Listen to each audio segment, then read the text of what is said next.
Hello everyone, and welcome to my YNR Official 24 channel. Nikki Newman never imagined that one fractured night, the clink of ice in a crystal glass, the familiar burn of vodka she swore she had conquered, the crushing loneliness that crept in when Victor's shadow loomed larger than his presence, would spiral into a scandal that threatened to tear the Newman dynasty apart. Yet as Genoa City awoke to flashing lights, whispered accusations, and a mangled car on the side of the road, one truth became terrifyingly clear. Nikki was drunk behind the wheel, and the question no one dared ask out loud was whether she was truly acting alone or merely playing a tragic role in a far darker design masterminded by Victor Newman himself. Because when Nikki staggered from the driver's seat, mascara streaked with tears and alcohol, insisting she was fine, while slurring Victor's name like a lifeline and a curse all at once. The police reports told one story, but the undercurrents of power, manipulation, and fear told another, and soon Genoa City buzzed with speculation that this wasn't just a relapse but a calculated move, a desperate gambit engineered by Victor to divert attention from mounting legal pressure, corporate sabotage, and enemies circling Newman Enterprises like vultures waiting for the patriarch to finally bleed. And while Nikki sat in an interrogation room wrapped in a blanket, hands shaking not only from withdrawal but from dread, she kept replaying Victor's words from earlier that evening, how he'd been calm, almost too calm, telling her that sometimes sacrifices had to be made for the family, that storms were coming and she needed to be strong. Words that now echoed with sinister resonance as Jack Abbott's name surfaced in hushed conversations at the police station and Phyllis Summers smirked openly at Crimson Lights, already spinning theories that Victor had pushed Nikki to the brink, knowing full well her fragile sobriety was the perfect weapon. Because if Nikki fell, sympathy would flood the Newmans, the press would shift focus, and Victor could maneuver in the shadows while his wife absorbed the blow. And yet, even as those theories spread, there were moments, raw, unfiltered moments, where Nikki's pain felt achingly real, because when Victoria rushed to her side, anger colliding with fear, demanding to know why her mother had gotten behind the wheel, Nikki broke down sobbing that she just wanted the noise to stop, the pressure to stop, the constant feeling of being a pawn in Victor's endless war to stop. And that confession cracked something open, because Victoria, Nick, and even Adam were forced to confront the possibility that loving Victor meant living inside his battles whether they chose to or not. And as the legal dominoes began to fall, with Nikki charged for DUI, potential injuries under investigation, and Victor suddenly summoned for questioning as rumors of coercion and obstruction swirled, the question of Victor's arrest loomed like a thundercloud, especially after an anonymous tip suggested that Victor had arranged Nikki's route home, ensured she had access to alcohol, and even delayed security intervention, all under the guise of trusting his wife, a defense that sounded hollow when Victor, stone-faced and defiant, told the authorities that Nikki was a grown woman responsible for her own choices. A statement that cut deeper than any accusation because it forced Nikki to reckon with whether she had been manipulated or whether she had allowed herself, yet again, to fall. And as the district attorney weighed charges that could implicate Victor in reckless endangerment or conspiracy, Genoa City split cleanly down the middle, with loyalists insisting Victor would never deliberately harm Nikki and critics pointing to decades of ruthless strategy as proof that no one, not even the woman he claimed to love above all else, was off-limits when power was at stake. And the emotional fallout rippled outward as Sharon worried about the message this sent to others fighting addiction, while Jack quietly prepared to use the scandal as leverage, not out of cruelty, but conviction that Victor had finally crossed a line too far. And in the midst of it all, Nikki faced her darkest reckoning yet, standing before her family and admitting that whether Victor orchestrated the night or not, she had picked up the glass, turned the key, and risked lives. A truth that devastated her but also ignited a fragile resolve to reclaim herself outside of Victor's gravitational pull. And when Victor finally visited her alone, his voice low and controlled, insisting everything he did was to protect the family, Nikki looked at him not with love or fear but clarity, asking one devastating question: "Did you know I would fall?"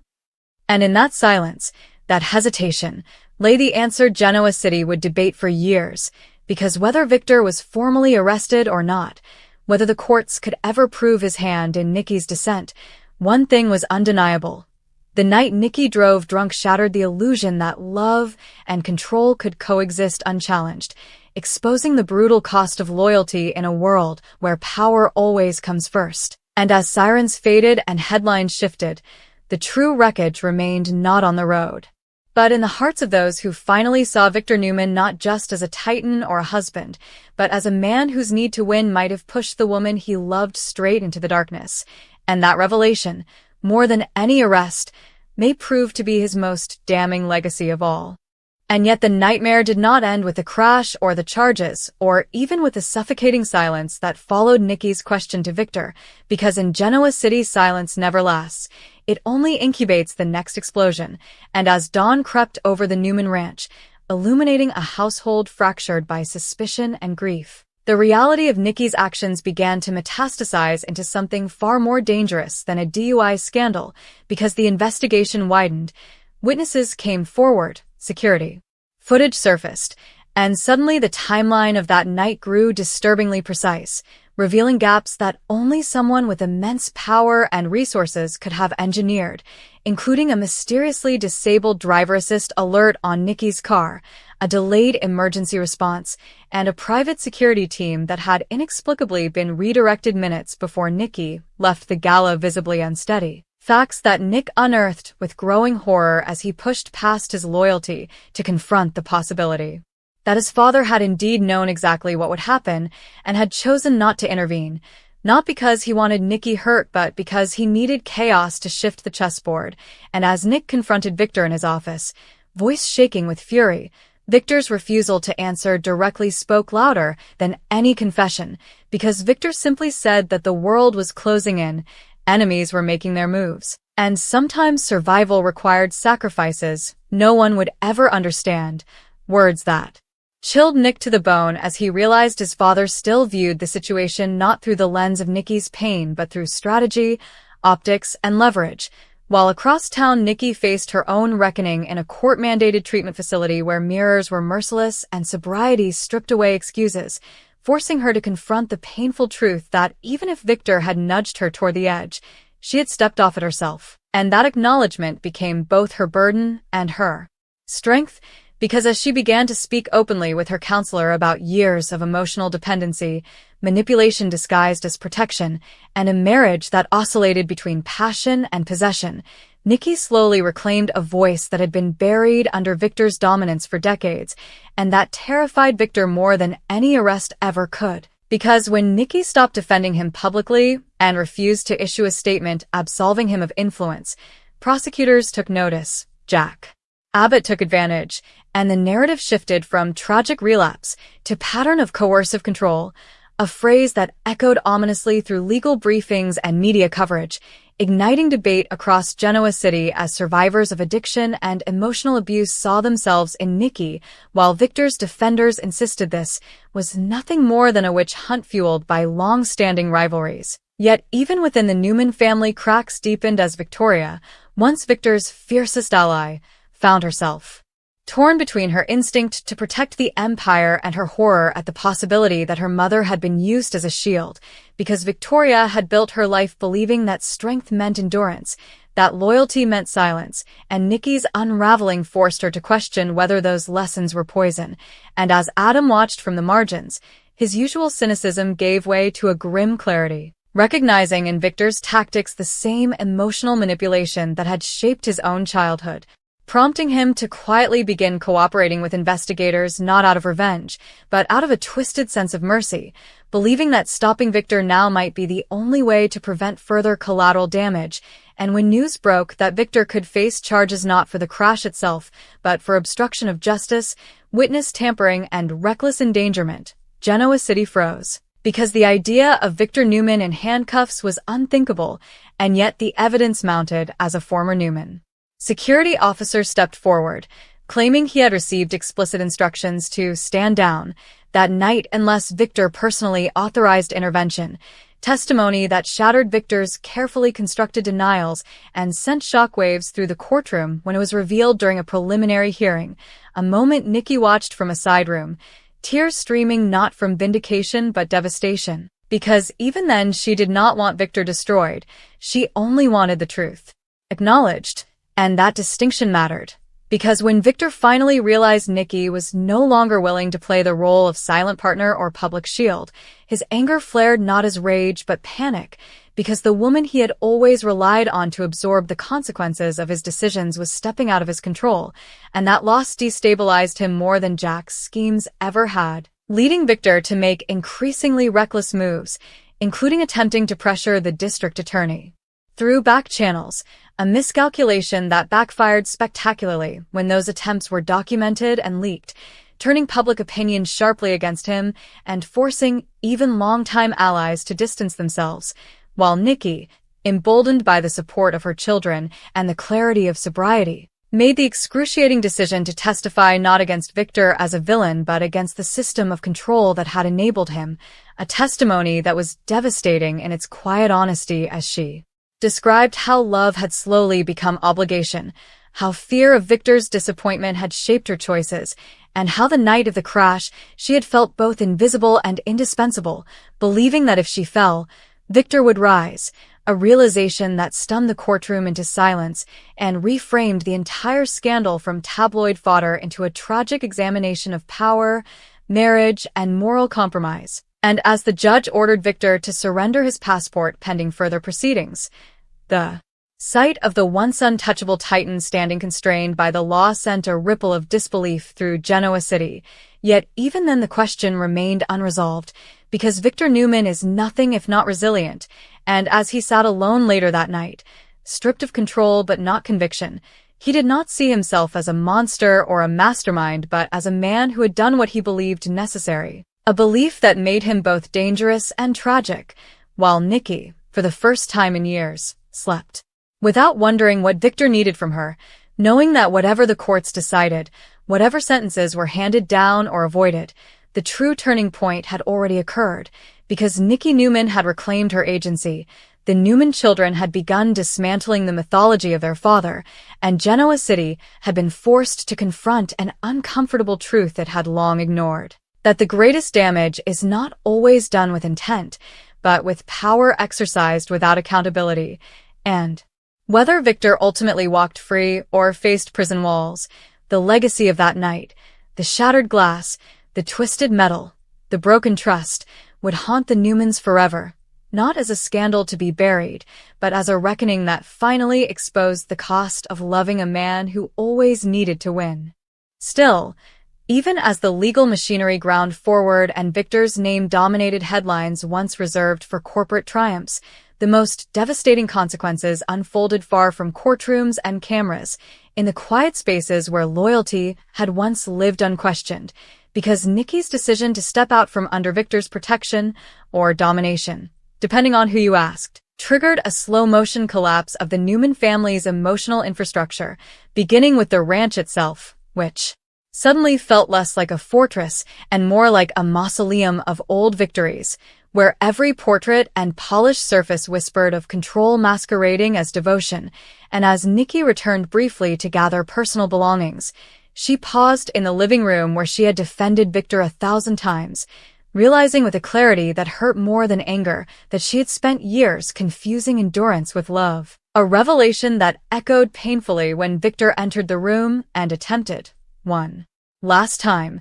to reframe the narrative, insisting that everything he had done, including that night, had been to protect her, to shield her from enemies who would destroy her without a second thought. But Nikki, no longer willing to be cast as fragile or indebted, responded with devastating calm that protection without consent was not love but possession, words that landed with more force than any judge's ruling, because they stripped Victor of the moral justification he had relied on for decades. And from that moment forward their marriage ceased to be a battleground and became something far more frightening to Victor,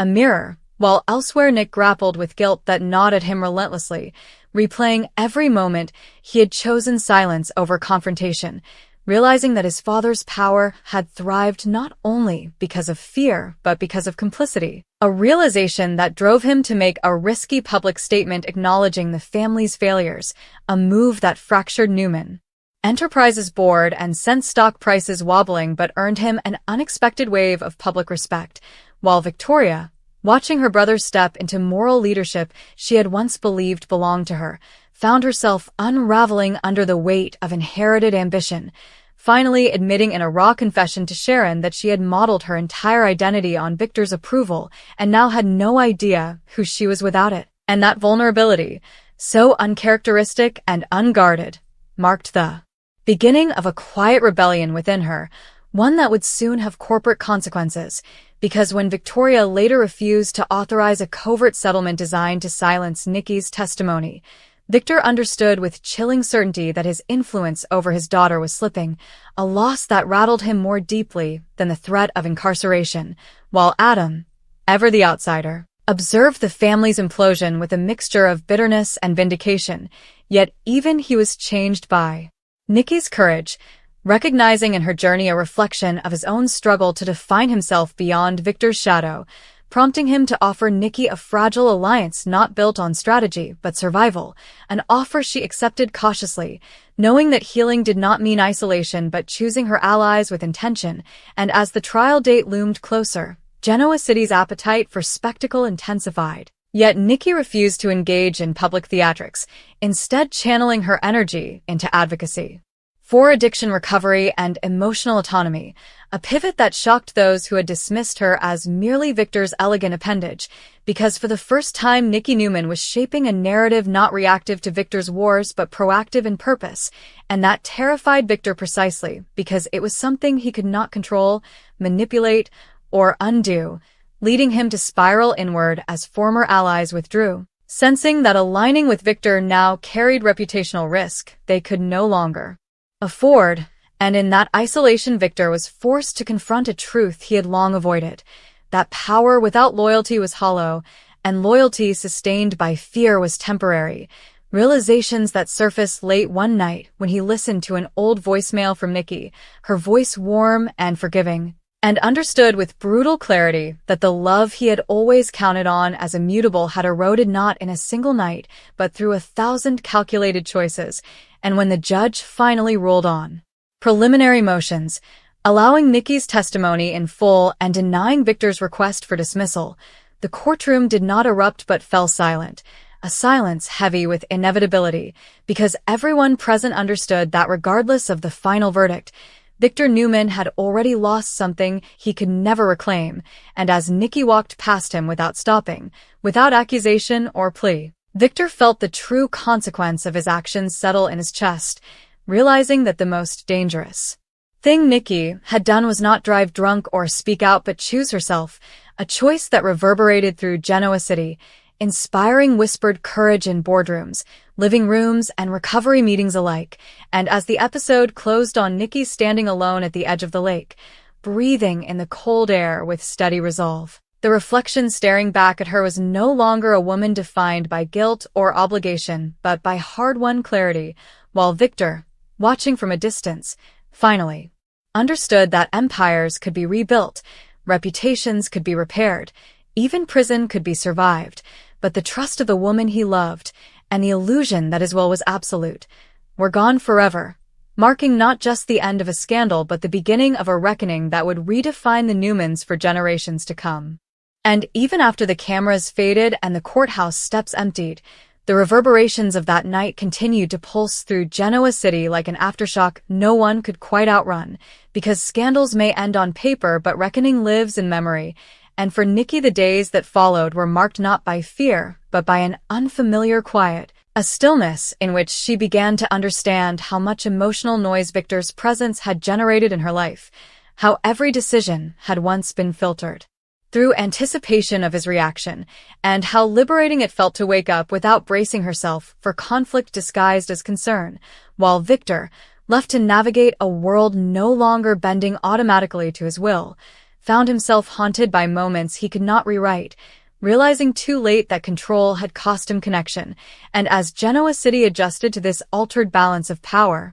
whispers turned into conversations about accountability, about love that does not demand sacrifice of self, and about the danger of excusing cruelty when it arrives wearing success and charisma, themes that rippled outward beyond the Newman family and reshaped alliances, ambitions, and expectations, because Nikki's fall and rise forced everyone to look inward, to ask whether loyalty was chosen freely or enforced by fear, and as one chapter closed not with a verdict but with understanding, it became clear that the true legacy of that shattered night was not legal precedent or corporate fallout but transformation, the kind that leaves scars but also space to grow. And as Nikki stepped forward into a future defined not by Victor Newman's shadow but by her own hard-earned strength, Genoa City was left to absorb a sobering truth it could no longer ignore. Power may command obedience, but only courage can change the story.